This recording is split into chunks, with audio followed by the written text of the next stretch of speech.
malapetaka politik Indonesia akhirnya datang juga. MK telah menjadi mahkamah khianat bangsa.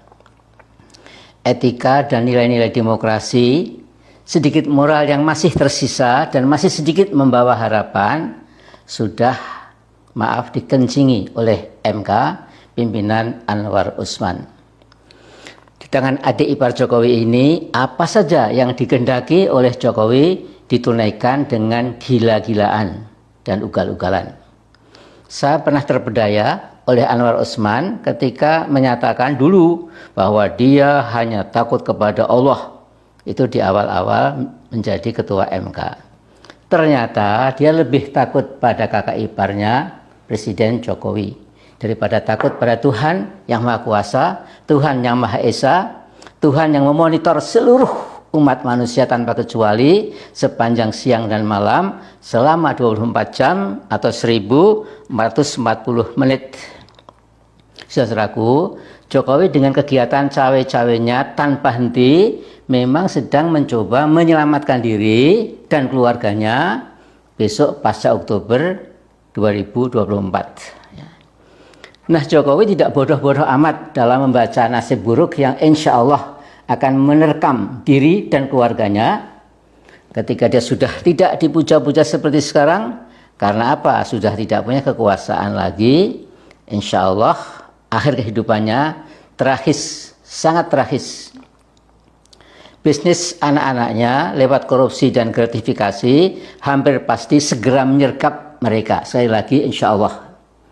CNBC Indonesia mengekspos gurita bisnis anak-anaknya, antara lain Gola, catering cili pari, Markobar yang nggak begitu laku ya, pasta buntel saya nggak tahu apa itu, mangkokku Indonesia, tugas negara bos, permainan home pipa games, iColor dan lain sebagainya. Keluarga Jokowi dapat suntikan ratusan miliar uang haram dari Taipan dan Cukong.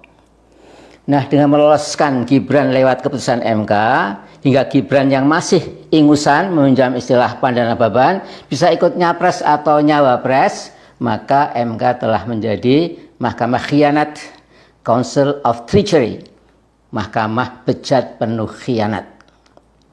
Saya gagal paham terus terang, ya, mengapa para anggota MK itu tidak sedikit pun takut laknat yang mungkin diturunkan buat mereka, laknat yang dahsyat yang datang dari langit.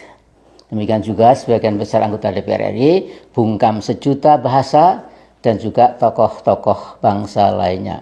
Nah, saudara-saudaraku, ini maaf saya akan membuat sebuah prediksi enteng-entengan. Siapapun capres yang mengambil Gibran sebagai cawapresnya, itu sesungguhnya sedang membeli resepi for political loss, resepi for political defeat, bahkan resepi for political destruction. Jadi mengambil Gibran itu artinya resep kekalahan, resep kerugian politik, resep kehancuran. Dan saya berkali-kali pakai insya Allah ya, karena memang akhirnya kita akan memulangkan segala macam nasib kita di tangan Allah Subhanahu wa taala. Wallahu a'lam bishawab. Semoga Allah Subhanahu wa taala masih menyayangi bangsa Indonesia. Assalamualaikum warahmatullahi wabarakatuh.